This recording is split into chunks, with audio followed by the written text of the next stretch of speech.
Bueno, pues quisiera comenzar preguntándoles si ustedes se han hallado en la situación en la que platicando con una persona o relacionándose con una persona les han sentido la necesidad de decirle una verdad de esa persona, pero que es incómoda y que ustedes mismos como que dudan si decírselo o no, pero si lo han dicho, pues se han encontrado con distintas respuestas, ¿no? ¿Les ha pasado como tener que decirle algo verdadero de la persona a otros? ¿Y qué les ha tocado recibir o como respuesta? Quizá algunos le dijeron, fíjate, no me había dado cuenta, gracias por decirme, ¿no? Pero si es incómoda la verdad, regularmente no recibimos esas respuestas, ¿no? Quizá te dicen, bueno, gracias por decirme, no te pregunté, pero gracias por decirme. O quizá algo más, pues la relación se complica, ¿no? Quizá hay personas que se sienten, sabiendo incluso que quizá era algo verdadero, les ha tocado que les ha dejado de hablar, o que se enojaron y les respondió quizá hasta con un insulto, o tiempo después, por lo que les dijeron, tomó como venganza contra ustedes y empezaron a tratarlos diferente. Bueno, ya son situaciones quizá más extrañas de experimentar, pero también nos ha tocado estar del otro lado quizá, ¿no? Que una persona nos diga una verdad de nosotros y que siendo realmente una verdad nos cuesta aceptarla y cómo hemos respondido, ¿no? ¿Hemos respondido con humildad o hemos respondido enojándonos, dejándole de hablar a la persona, tomando venganza o rencor contra esa persona? Esto es común entre humanos, ¿no? Decirnos o no decirnos la verdad y cómo responder. Y el día de hoy quisiera que meditemos cómo es que Jesús mismo se dirige al mundo y por lo tanto también se dirige a cada uno de nosotros a mostrarnos la verdad que hay en Él y también la verdad que hay en nosotros.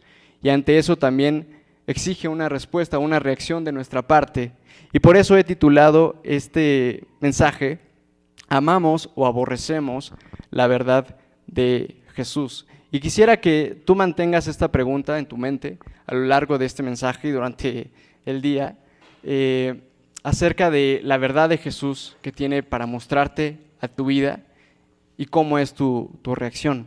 Si hay alguna persona aquí que no es creyente, con mucho gusto le damos la bienvenida, estamos muy contentos que nos visites.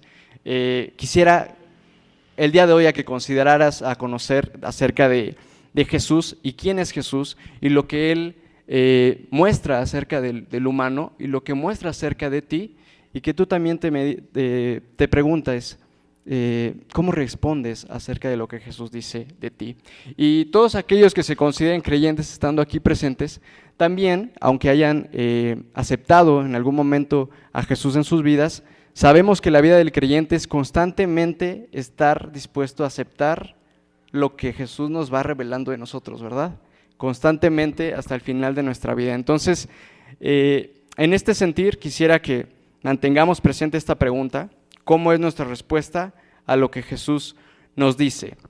Entonces, si prestamos atención al pasaje, en los primeros 2 versículos allí en sus Biblias, dice: algún tiempo después, Jesús andaba por Galilea y no tenía ningún interés en ir a Judea, porque allí los judíos buscaban la oportunidad para matarlo. Faltaba poco tiempo para la fiesta judía de las enramadas.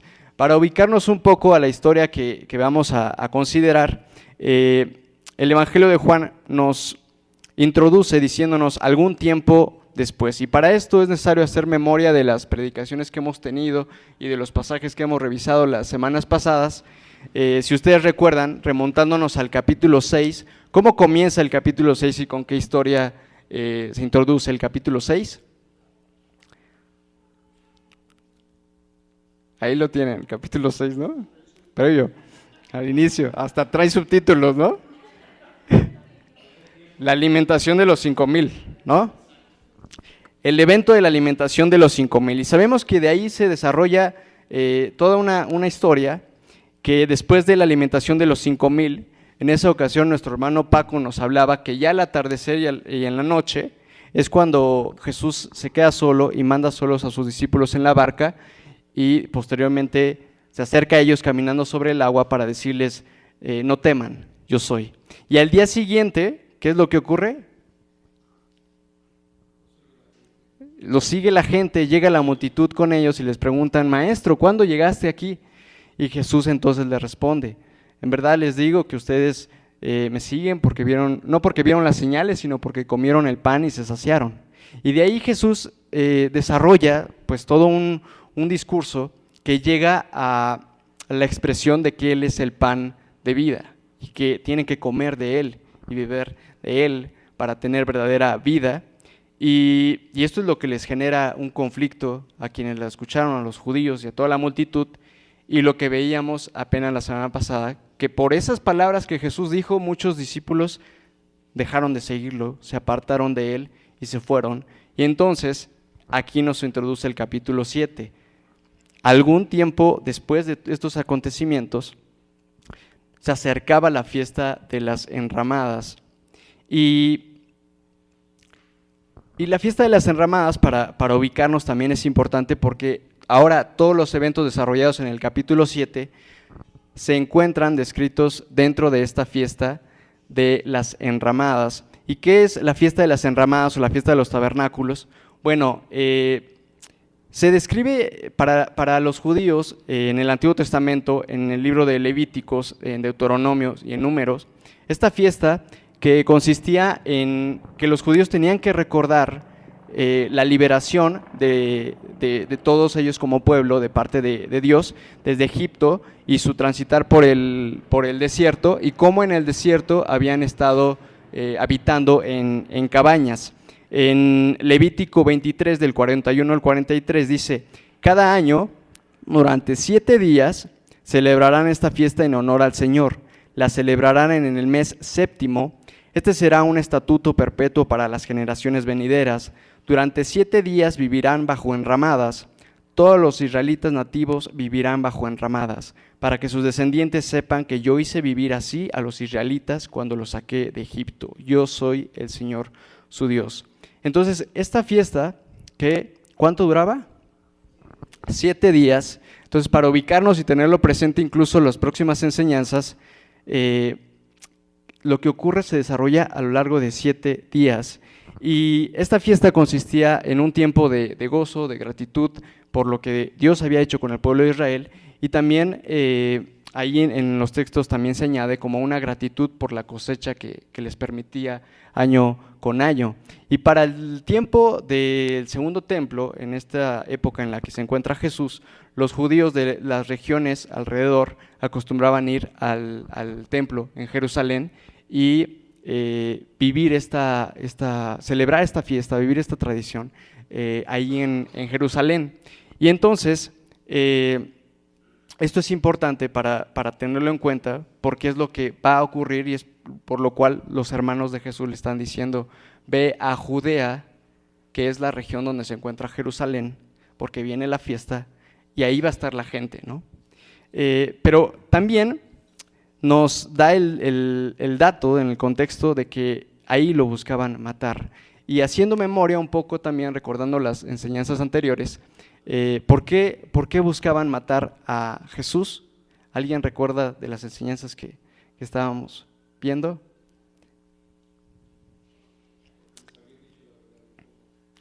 Porque les había dicho la verdad incómoda. Y en particular en el capítulo 5, remontando, ahí se nos explica cuando ustedes recuerdan que sana al paralítico en el estanque de Betesda, lo sana en el día de reposo. Entonces los judíos, los líderes, se alteran por eso, porque está quebrantando la ley, pero también dice, él les responde, mi padre hasta ahora trabaja y yo trabajo, ¿no?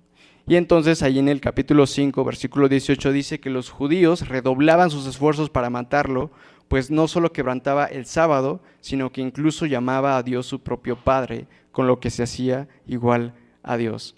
Entonces lo quieren matar y se acerca la fiesta de las enramadas, y entonces pasamos a ver lo que le dicen sus hermanos en el versículo 3, es que entonces le dicen, deberías salir de aquí e ir a Judea, para que tus discípulos vean las obras que realizas, porque nadie que quiera darse a conocer actúa en secreto.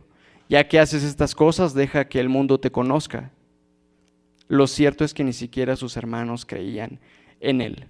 Entonces, en este contexto, los hermanos le están como aconsejando, ¿no? Diciéndole, pues deberías ir a Judea, que es donde está Jerusalén, donde está el templo, donde se va a tener lugar la fiesta, y ¿por qué no te muestras ahí? Y esto que le dicen sus hermanos realmente es un comentario y un pensamiento más común de lo que pareciera, ¿no? Incluso yo examinándome, en algún momento cuando yo no creía en Jesús, pues pensé algo similar y quizá muchos de nosotros lo hemos pensado. Esta forma de referirnos a Dios, que es común también de muchas personas incrédulas acerca de Dios, que es esta expresión de nadie que quiera darse a conocer actúa en secreto, ya que haces estas cosas deja que el mundo te conozca, ¿no? Es algo común preguntarle a Dios, bueno Dios, si tú existes y si Jesús es quien dice ser, ¿por qué no te revelas, no? ¿Por qué no te me muestras como algo así totalmente evidente para que entonces yo crea y entonces te siga, ¿no? Y esto suena así de parte de los hermanos de Jesús. Podemos preguntarnos si acaso fuera una pregunta genuina en donde de verdad los hermanos querían conocer o tener mayor precisión, quizá diciéndole, oye Jesús, pues no somos incrédulos totalmente, pero no creemos también. Me parecería prudente que fueras y hicieras una obra así de gloriosa y te manifiestas para entonces que creamos, ¿no? ¿Por qué no nos confirmas esa duda que tenemos? Y el texto nos añade diciendo que verdaderamente los hermanos de Jesús no creían en él. Entonces, no era una pregunta genuina y muchas veces las preguntas que hacen las personas que no creen en Dios no son en una curiosidad o una sinceridad genuina, sino más bien parece como un desafío, ¿no? Como incluso hasta una burla hacia cómo obra Dios o cómo se está manifestando aquí Jesús, ¿no? Porque tiene un tono burlesco casi como diciéndoles, bueno, si tú ya dijiste que eres el pan de vida, ¿qué haces aquí escondido en Galilea? ¿No? ¿Por qué no vas a Jerusalén y te manifiestas plenamente? Entonces, es realmente la incredulidad la raíz de esta pregunta que vemos en los hermanos de Jesús, y estas fueron preguntas y palabras que recibió Jesús constantemente, y ante esto debemos entender cómo Jesús escucha estas palabras, pero Él no vive conforme a los consejos que recibe de parte de los hombres, sino vive para cumplir la voluntad del Padre. Él les responde del 6 al 9, dice Jesús, para ustedes cualquier tiempo es bueno, pero el tiempo mío aún no ha llegado. El mundo no tiene motivos para aborrecerlos. A mí, sin embargo, me aborrece porque yo testifico que sus obras son malas. Suban ustedes a la fiesta. Yo no voy todavía a esta fiesta porque mi tiempo aún no ha llegado. Dicho esto, se quedó en Galilea.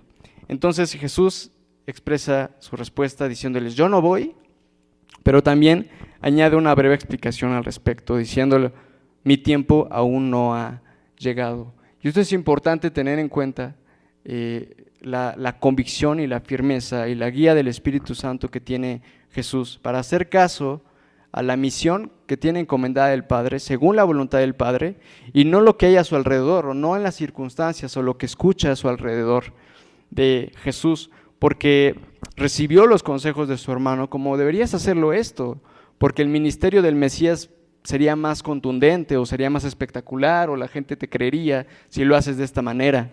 Y si pensamos en la vida de Jesús, esto lo recibió desde que comenzó su ministerio. Estando en el desierto, recordamos que fue incluso tentado por Satanás, ¿no?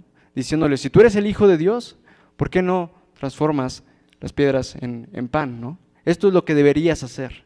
Y más adelante, en relación con la gente y con sus discípulos, también escucha como consejos o tentaciones de lo que la gente le quiere decir a Jesús cómo hacerlo, ¿no? Cuando Jesús, ustedes recuerdan que les dice a sus discípulos que es necesario que el Hijo del Hombre sea levantado, y que sea tomado por los líderes judíos, Pedro les dice: no, Señor, ten compasión de ti, que eso no te acontezca. Mejor elabora otro plan, ¿no? O considera otra cosa, pero que eso no te pase. Y Jesús escuchó esto, ¿no? Y lo pudo haber sentido como una tentación en su humanidad, como, pues sí, es preferible que no me acontezca, ¿no? Pero le dijo: apártate, no tienes la visión de Dios, sino la de los hombres. Y incluso estando crucificado, recibe estos comentarios. Ustedes recuerdan, cuando está crucificado Jesús, la gente que pasaba delante de él meneaba la cabeza y le decía: tú que destruyes el templo y en 3 días lo reconstruyes, baja de la cruz y sálvate a ti mismo. Los jefes de los sacerdotes igual le dijeron: que baje ahora de la cruz ese Cristo, el Rey de Israel, para que veamos y creamos. Es la misma actitud de la pregunta que le dirigen aquí sus hermanos, como desafiante, como burlesca, para que veamos y creamos. Pero la vida de Jesús va regida por la guía del Espíritu Santo y no por las ocurrencias, los consejos o las cosas de la visión del hombre. Y eso es por lo cual vivió de manera completa, en dependencia absoluta a la guía del Espíritu Santo. Y esto es también para entender el motivo por el cual no quería ir a la fiesta. Él responde diciendo: mi tiempo aún no ha llegado. Y uno podría preguntarse: bueno, ¿el tiempo de qué? El tiempo de que lo agarraran, ¿no? O de que lo asesinaran, porque ya lo estaban buscando. Y si Jesús sabía que iba a ser asesinado, a alguno podría parecerle que estaría evitando su muerte, ¿no? Por el cual no iría a la fiesta. Pero al decir mi tiempo aún no ha llegado, no es que él esté evitando la muerte. Él sabe su misión y su propósito y que será asesinado. Pero en la dependencia de la voluntad de Dios y del Espíritu Santo es entender cuándo y cómo ha de ser asesinado. Porque la voluntad de Dios para Jesús y también para nuestra propia vida, y aquí podemos aprender algo muy importante si nosotros queremos entender la voluntad de Dios en nuestra vida, no nada más es preguntarnos un qué es lo que quiere o no quiere Dios, sino si quiere algo, cuándo lo quiere y cómo lo quiere. Porque Jesús tenía que ser asesinado, pero no tenía que ser asesinado así en cualquier momento o en la primera oportunidad que se presentase, ¿no? Y él entregarse. Él sabía que tenía que haber una hora y una forma. Y cuando Jesús sabía que había llegado su hora más adelante, cuando de verdad él sabe que ha llegado, lo expresa y dice en Juan capítulo 12, del 23 y versículo 27 y 28, ha llegado la hora de que el Hijo del Hombre sea glorificado, afirmó Jesús. Ahora mi alma está angustiada. ¿Y acaso voy a decir: Padre, sálvame de esta hora difícil? Si precisamente para afrontarla he venido. Padre, glorifica tu nombre. Y en Juan capítulo 17 versículo 1 dice: después de que Jesús dijo esto, dirigió la mirada al cielo y oró así: Padre, ha llegado la hora, glorifica a tu Hijo para que tu Hijo te glorifique a ti. Esto es importante para reconocer cómo es que Jesús vivió en dependencia del Espíritu Santo, entendiendo la voluntad de Dios completa, y que a nosotros nos quede también la enseñanza de ser guiados por el Espíritu Santo a su voluntad para nosotros, si quiere algo o si no lo quiere, pero cuándo lo quiere y cómo lo quiere. Muchas veces en eso fallamos y nos desesperamos creyendo en primera que lo quiere y lo quiere ya, cuando realmente quizá no lo quiere, y si lo quiere quizá todavía no, y no de esa forma, ¿no? Esa es la guía del Espíritu Santo que vemos en Jesús, y es por lo cual dice: mi hora no ha llegado. En el versículo 7, sigan conmigo la lectura, dice, dentro de la explicación por la cual Jesús les dice que no va a la fiesta, les dice a sus hermanos: el mundo no tiene motivos para aborrecerlos, a mí sin embargo me aborrece porque yo testifico que sus obras son malas. Entonces Jesús, además de conocer la voluntad de Dios para él, sabe que él es aborrecido de una manera particular, diferente a las personas, al mundo, ¿no? Y se los declara y les dice: ustedes no son aborrecidos, como yo soy aborrecido, porque ustedes no testifican la verdad como yo lo testifico.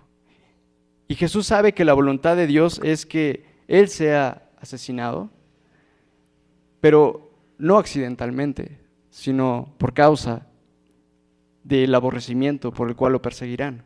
Y ese aborrecimiento tampoco es así espontáneo, que lo empiezan a aborrecer, sino que ese aborrecimiento viene también dado por testificar la verdad. Y esa verdad es que las obras del mundo son malas.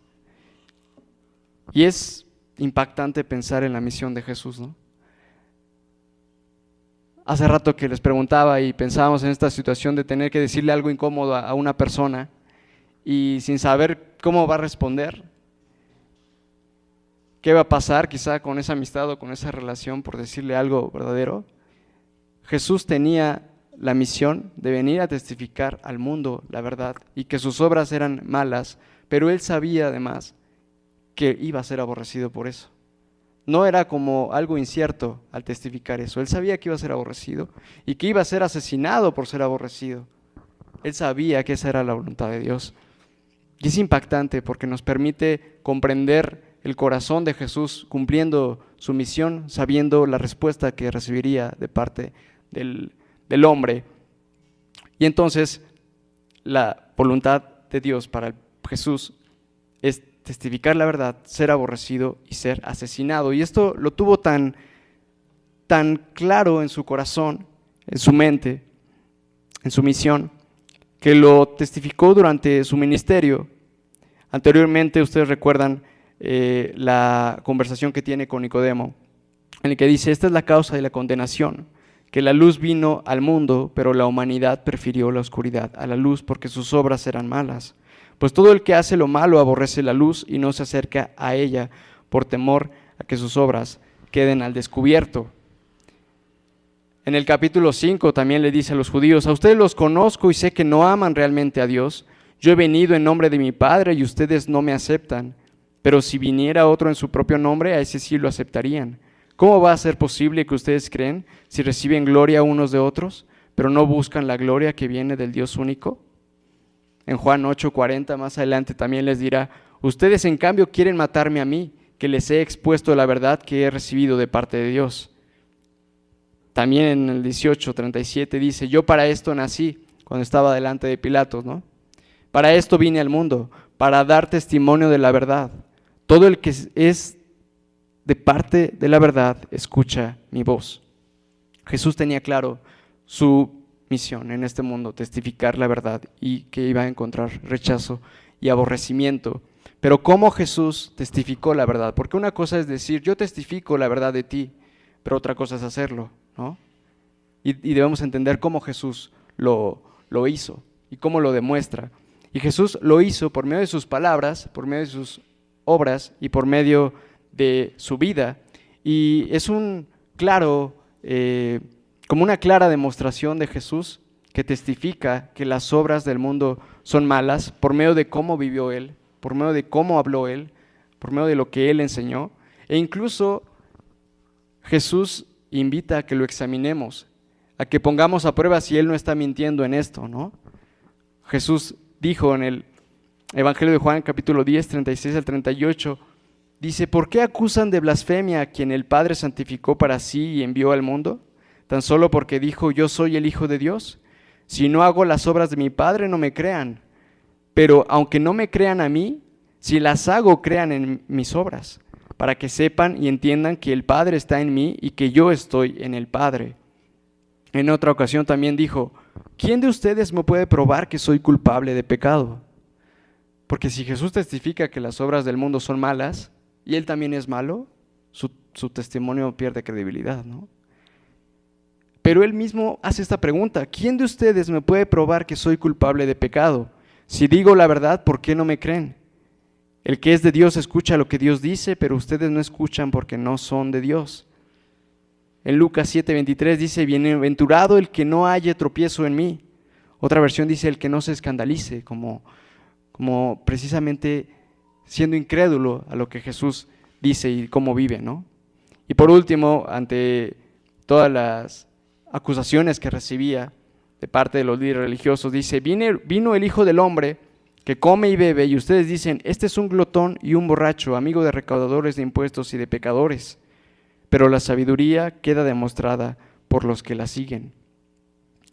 Y si todavía no es claro que Jesús testifica que las obras del mundo, y el mundo entendido como todas las personas, incluidas nosotros, que nuestras obras son malas, también él mismo, y lo veíamos en el capítulo 5, Gama nos había predicado acerca de eso, el testimonio que de parte de Juan el Bautista, del Padre y de Moisés hay acerca de Jesús. Jesús en el capítulo 5, versículo 33 al 46, dice, ustedes enviaron a preguntarle a Juan y él dio un testimonio válido. Y el Padre mismo que me envió ha testificado en mi favor. Ustedes nunca han oído su voz ni visto su figura, ni vive su palabra en ustedes, porque no creen en aquel a que él envió. Y si creyeran a Moisés, me creerían a mí, porque de mí escribió él. Esto es lo que testificó Jesús en su tiempo a los judíos de su tiempo y a la gente de su tiempo, ¿no? La forma en la que él vivió, la forma en la que él habló, lo que hizo, la historia de los judíos con ese antecedente de Moisés. Y el día de hoy, ¿cómo nosotros, sin ser judíos, podemos entender que Jesús testifica lo que hay en nosotros? Que nuestras obras son malas, pero también que la intención de nuestro corazón está corrompida. Bueno, precisamente cuando nos acercamos a conocer la vida de Jesús, cuando leemos los evangelios y vemos lo que hizo, cómo vivió, lo que enseñó acerca de ciertas cosas de la vida que nosotros entendíamos de otra manera o creíamos que no estaban mal, y nos encontramos con Jesús que de verdad dice eso está mal y nos pone el ejemplo de lo que está bien, es cuando entonces nos sentimos expuestos. En una comparación con Jesús quedamos humillados ante Jesús, sabiendo que realmente estamos equivocados, que nuestras obras son malas, que nuestras intenciones, pensando que eran buenas, comparadas con las intenciones de Jesús, son malas.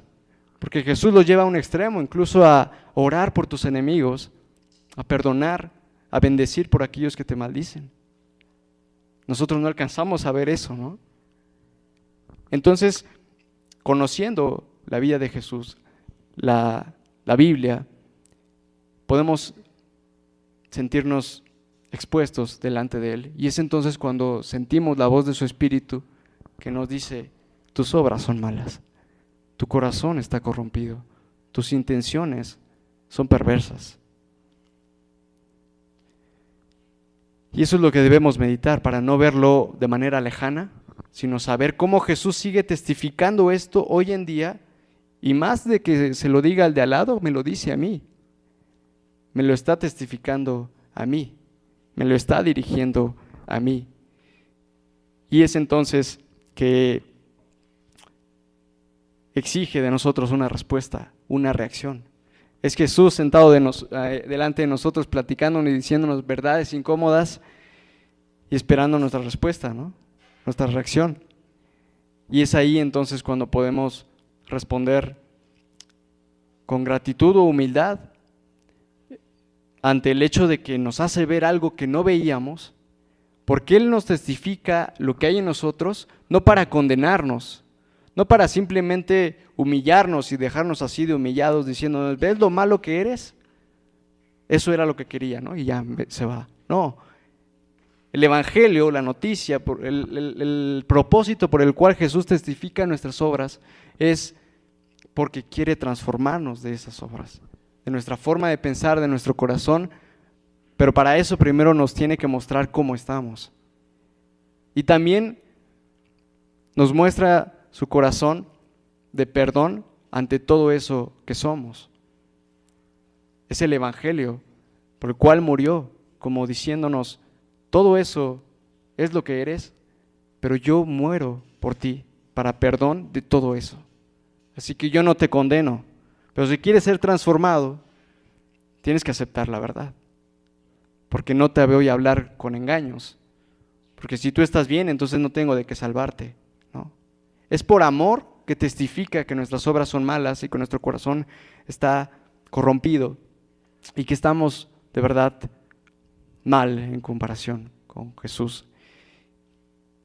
Y ante eso entonces podemos percibir las palabras de Jesús y el testimonio de Jesús ante nuestra vida con gratitud y con humildad, porque duele de todos modos, porque lo que duele es nuestro pecado y ver que estamos podridos por dentro y esa condición espiritual en la que nos encontramos es miserable y eso duela y eso nos pesa y eso nos carga el corazón, pero es un alivio saber que Jesús nos testifica eso y que nos abre los ojos a quienes somos para entonces tendernos la mano y decir, ahora camina conmigo en una vida diferente.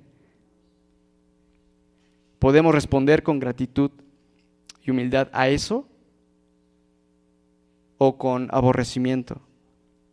Y aunque no podemos asesinar físicamente a Jesús, el aborrecerlo y el intentar asesinarlo es como callar su voz, como diciéndole, no te pregunté, pero ya te escuché, ¿no? No quería que opinaras acerca de mi vida, no quería que me mostraras lo que soy y no me interesa escucharte más, ¿no? Y entonces nos damos la vuelta y nos alejamos de Jesús. Y ya no escuchamos acerca de Jesús, no nos acercamos a las Escrituras para conocer más de Jesús, sino que comparados con Jesús decimos, ya no quiero saber más. Y aborrecemos a Jesús, lo queremos asesinar. Callar su voz en nuestra conciencia.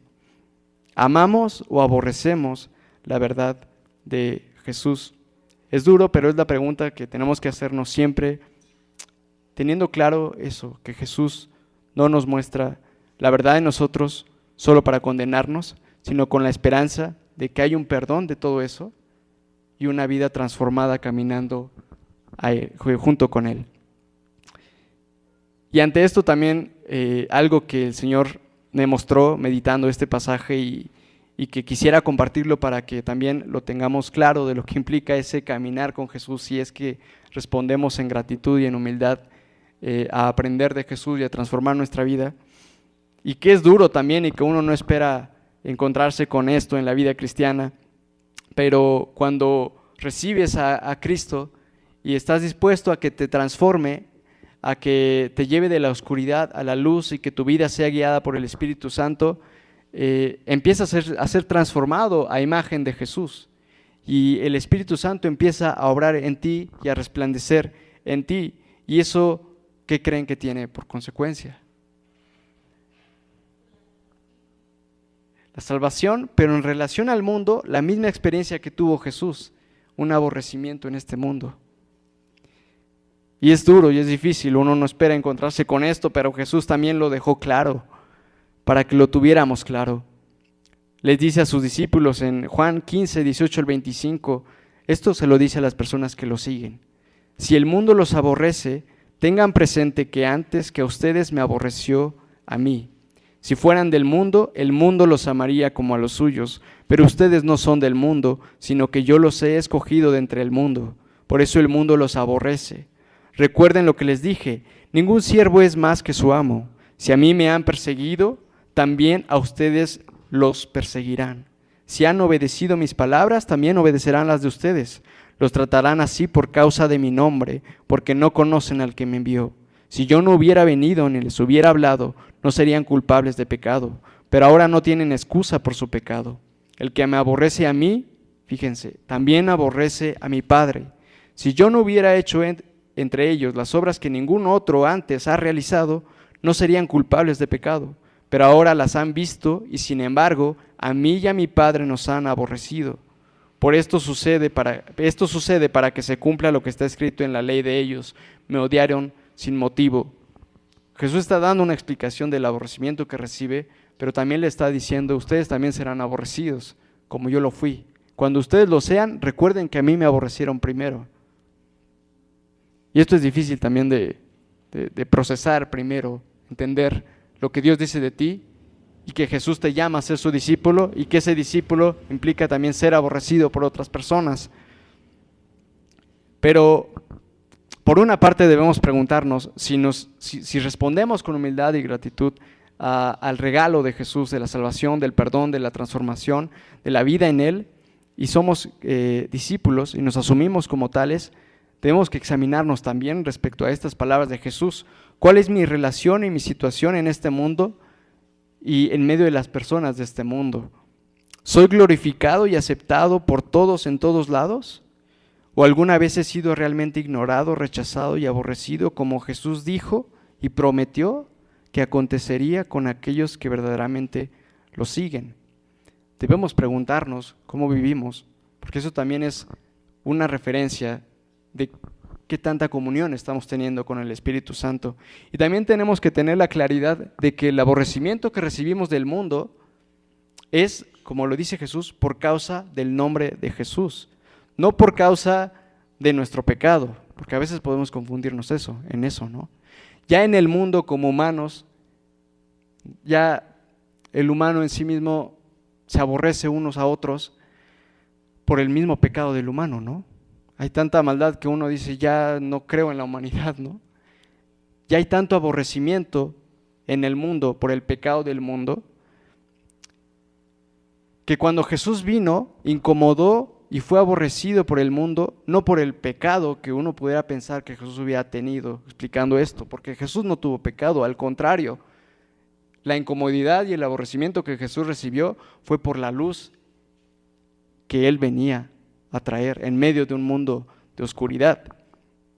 Y esto pasa porque como cristianos podemos confundirnos. Si una persona nos aborrece o nos persigue en cualquier grado, podemos pensar que es por el nombre de Jesús, cuando en realidad es por una cuestión de nuestro corazón pecaminosa, que obviamente el humano dice, eso no es luz, ¿no? Y eso es incómodo para el humano. Y entonces, ante esto, podemos distinguir dos formas en las que incomoda al mundo la forma de vida cristiana. Una, la predicación directa del Evangelio. Aunque una persona no conozca cómo es que vives o ni siquiera te conozca, si tú le hablas acerca de Jesús y le compartes cómo vivió Jesús y lo que enseñó Jesús, como invitándole también a que esa persona sea expuesta en su vida ante lo que Jesús dice, con la esperanza de recibir perdón y de transformar su vida, eso a algunas personas les va a incomodar, porque será llevarles la luz de Jesús a sus vidas. Aunque a ti ni te conozcan y no sepan cómo vives o cómo te comportas, el hecho de que tú prediques directamente acerca de la vida de Jesús será algo incómodo para otras personas. Y la otra es precisamente tu vida.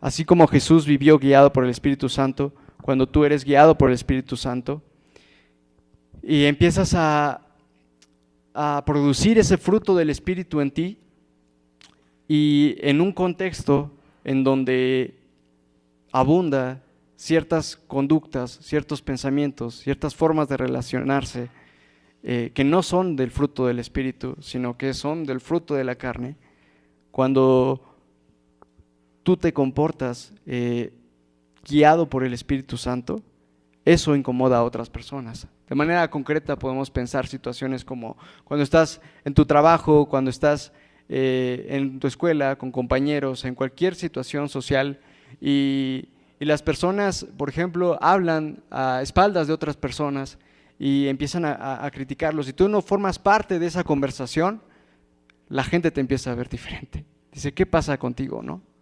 O cuando hay un contexto donde hay mentira, o donde hay corrupción, o donde se fomenta la avaricia o la codicia sexual y la inmoralidad de todo tipo, y tú no participas de eso, eso le incomoda a la gente.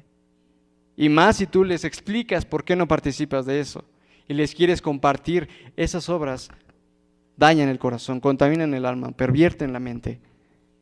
Y Jesús viene a testificar de eso y nos llama a transformar nuestra vida. Eso les va a incomodar más.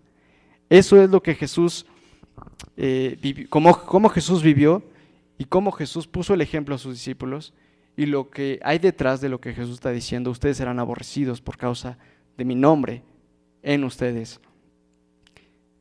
Y esto de verdad, no sé ustedes, hermanos, pero a mí me confronta y me hace examinarme, y también me hace recordar una anécdota que me hace de verdad examinarme y me confronta mucho. Es una anécdota de John Wesley, un predicador, un líder cristiano del siglo XVIII, que su vida completa me desafía mucho, pero se las comparto para que precisamente podamos entrar en esa examinación de nuestra propia vida, de cómo estamos viviendo como cristianos. John Wesley en algún tiempo de su vida empezó a acostumbrar a predicar en lugares públicos, ¿no? Fuera de la parroquia en la que se acostumbraba. Y él tenía incluso una frase que decía: el mundo es mi parroquia, el mundo como los lugares públicos, el campo, y predicaba a multitudes, a campesinos y a miles de personas les predicaba. Y dentro de esas miles de personas muchos eran conmovidos y eran llamados al arrepentimiento y experimentaban una relación o una experiencia genuina de contrición ante su pecado, pero muchos otros lo aborrecían y lo perseguían y le lanzaban huevos y le lanzaban piedras. En alguna ocasión incluso una vez soltaron un toro y lo dirigieron hacia John Wesley para que fuera herido, ¿no?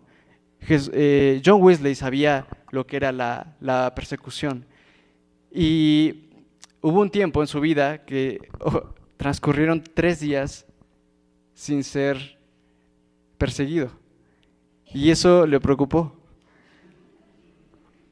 Eso en verdad lo angustió e incluso le incomodó.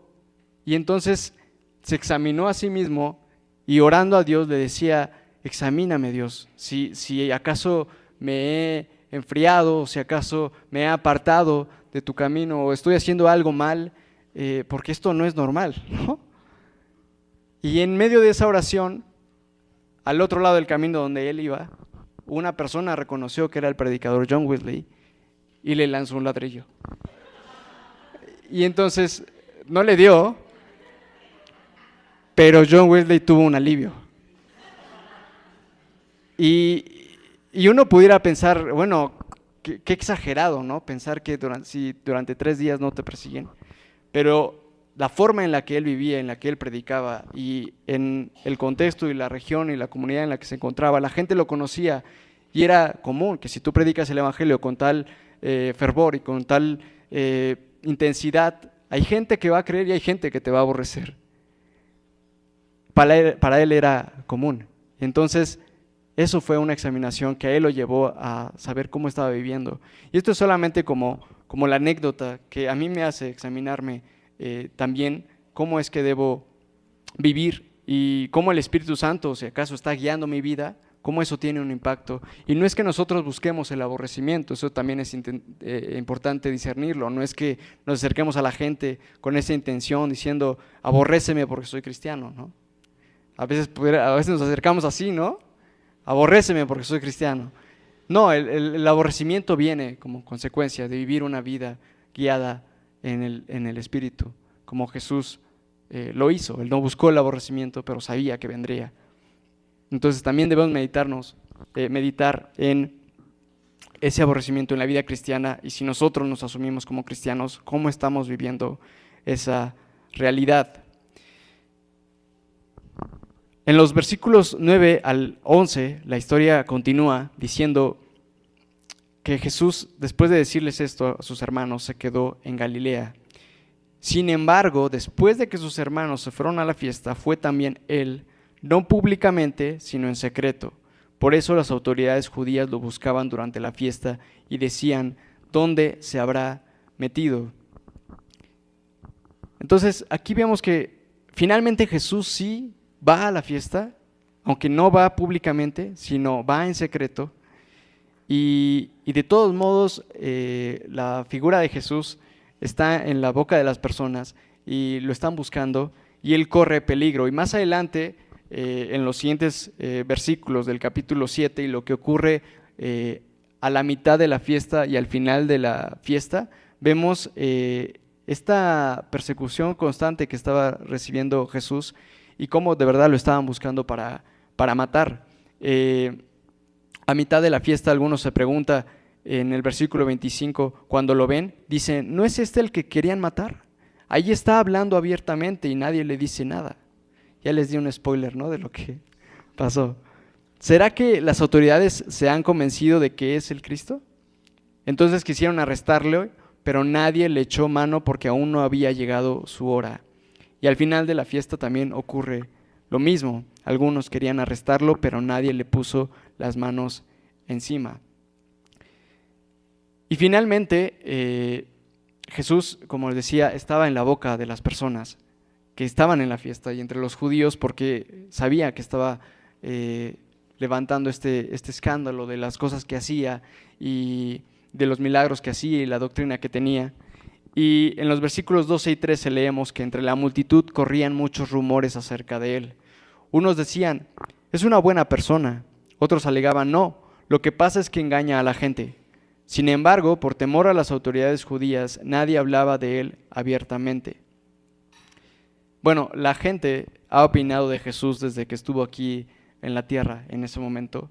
Y era curioso leer este pasaje para mí porque pensaba, posiblemente desde ese día hasta el día de hoy, la gente ha hablado de Jesús. Y alrededor del mundo quizá no ha habido un solo día, desde ese momento hasta hoy, que no se ha dicho algo acerca de Jesús, que no se ha opinado algo acerca de Jesús. Y nosotros lo vemos y lo leemos en los medios de comunicación, ¿no?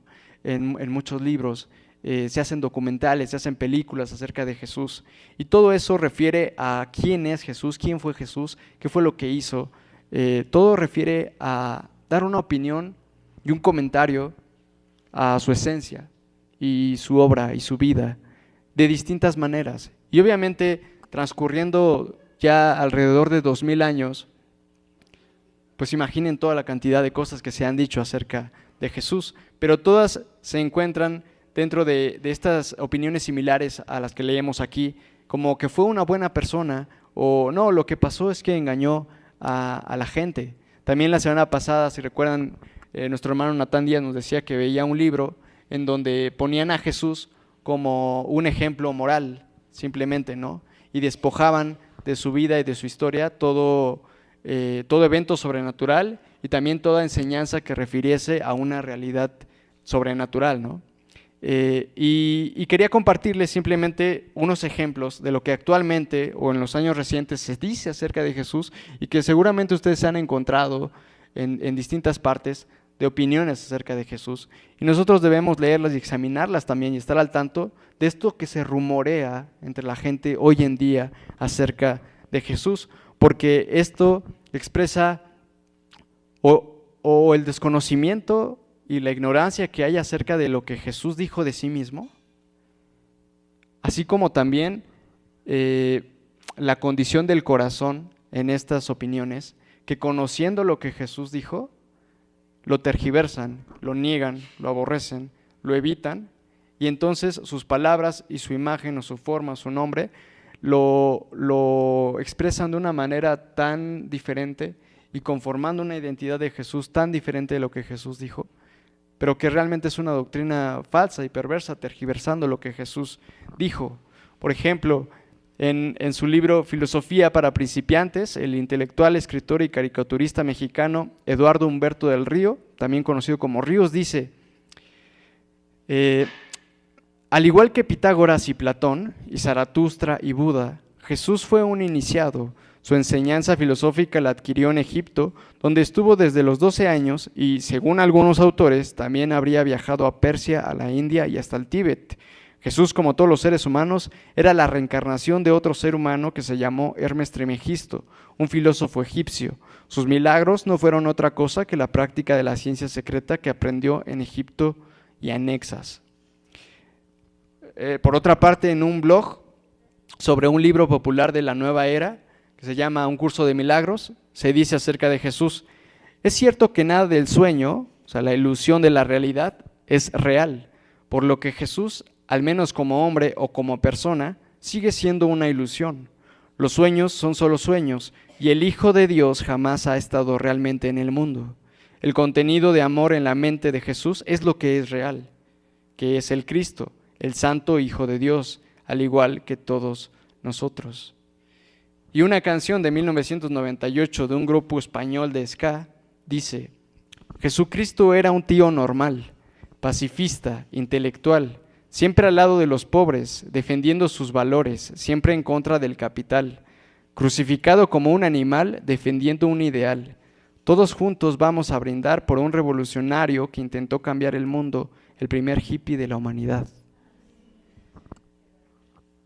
Las personas siempre han tenido y seguirán teniendo un comentario acerca de Jesús y de toda índole y mezclando todo tipo de cosas.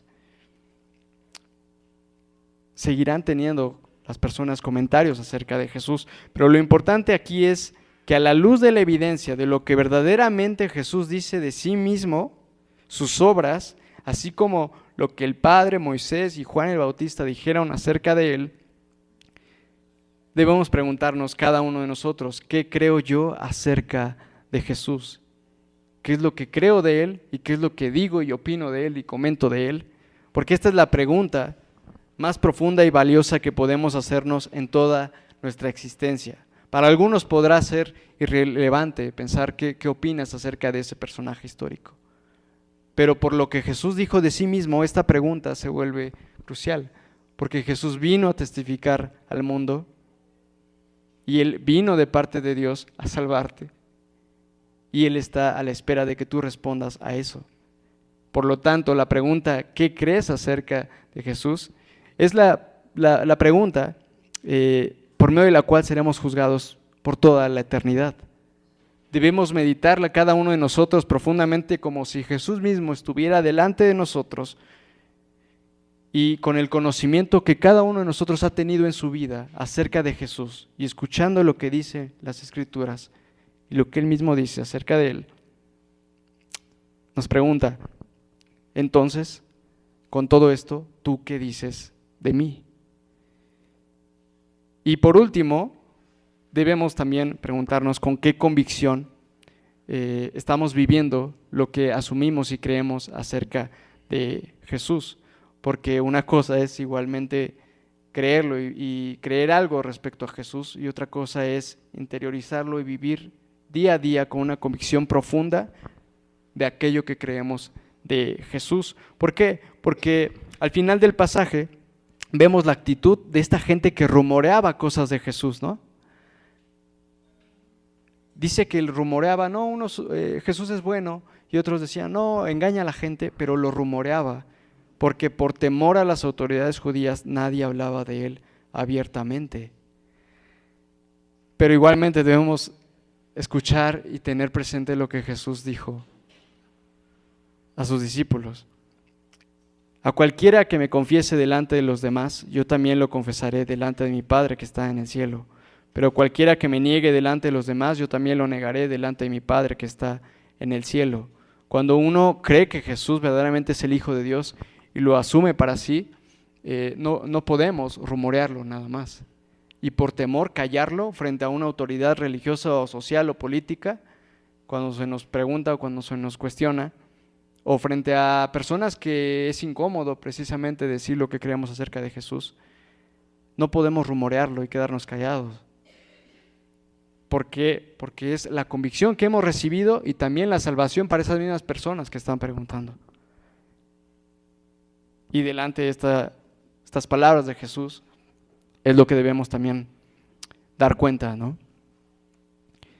Y tenemos el ejemplo finalmente de Pedro y de Juan, ¿no? Cuando les ordenaron determinadamente que dejaran de hablar y enseñar acerca del nombre de Jesús, pero Pedro y Juan replicaron, ¿es justo delante de Dios obedecerlos a ustedes en vez de obedecerlo a Él? Júzguenlo ustedes mismos, nosotros no podemos dejar de hablar de lo que hemos visto y oído. Entonces esto nos anima precisamente a que como creyentes, como cristianos, como discípulos de Cristo, lo que creemos de Cristo no debemos rumorearlo ni callarlo, porque si otras personas pueden opinar libremente y de manera abierta y difundir acerca de lo que creen de Jesús, estando desinformados o con un corazón aborreciendo a Jesús, ¿por qué nosotros, conociendo lo que Jesús dice de sí mismo, no vamos a tener la convicción y la valentía para hablar de Él, sabiendo que esa misma convicción y esa valentía no viene de nosotros, sino es guiada y es fortalecida por su Espíritu Santo? Entonces tenemos que creer esto y vivir con convicción, con valentía, nuestra fe respecto a Jesús. Vamos a orar, familia. Dios y Padre nuestro, te damos gracias por revelarte en Jesús, por venir a este mundo a testificar la verdad de quién eres tú, la verdad de la vida, la verdad de la muerte y de la vida después de la muerte y la verdad de nosotros mismos. Te damos gracias porque por medio de Jesús tenemos la luz para poder conocernos, y te damos gracias por mostrarnos lo podrido que estábamos por dentro y lo corruptos que somos, y como tú en amor y en compasión y en gracia nos perdonas y nos llamas a una vida diferente, a una vida transformada y guiada por tu Espíritu Santo. Te damos gracias por esto, por testificar la verdad, y porque el día de hoy, en este lugar, en este día, podemos libremente hablar y predicar tu verdad, Señor. Te damos gracias por esta oportunidad tan grande y tan gloriosa que nos ha llegado el testimonio de Jesús y que sigue hablando a nuestras conciencias. Te pedimos que examines y que nos sigas guiando y demostrando más y más de quiénes somos y de lo que quieres decirnos, y que nosotros tengamos un corazón humilde y dispuesto a aceptar todo esto y a vivir de acuerdo a lo que tú nos mandas y nos enseñas, a creer en ti, Señor, y a vivir con convicción y con valentía esa fe que profesamos en Cristo, en cualquier contexto, en cualquier circunstancia, delante de cualquier persona, teniendo nuestra mente, nuestros ojos, nuestra atención fijada en Cristo, por encima de todas las cosas, Señor. Te damos gracias y te bendecimos en el nombre de Jesús. Amén.